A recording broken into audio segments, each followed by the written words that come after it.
Historiani Gjerardo Nikiari ka promovuar librin Historia mes artit dhe shkencës.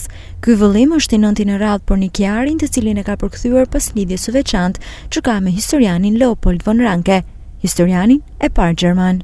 Historia mes artit dhe shkencës është një botim antologjik i një pjesë të mirë të shkrimeve të historianit të parë profesionist, Leopold von Ranke, i cili ka qenë një gjerman, profesor në Universitetin e Berlinit dhe themeluesi i departamentit të parë modern të historisë në shekullin e 19.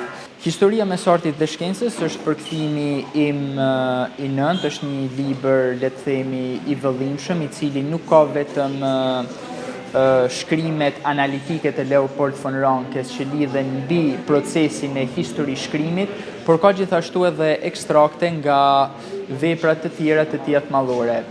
Një vlerësim për librin bëri edhe redaktoria Ledja Dushi. Një moment i rëndësishëm është edhe fakti që pjesë e kësaj ekspozite është edhe një botim i freskët që është përkthim i Gjerardo Nikiarit. Bëhet fjalë për Leopold von Ranken, Historia mes artit dhe shkencë.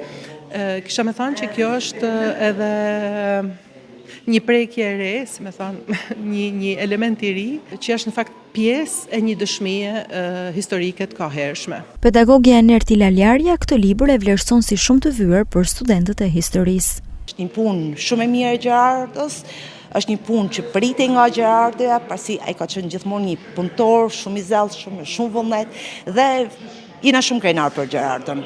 Libri u promovua gjatë hapjes së ekspozitës historike Brandenburgu dhe Prusia, pikë takime me Shqipërinë.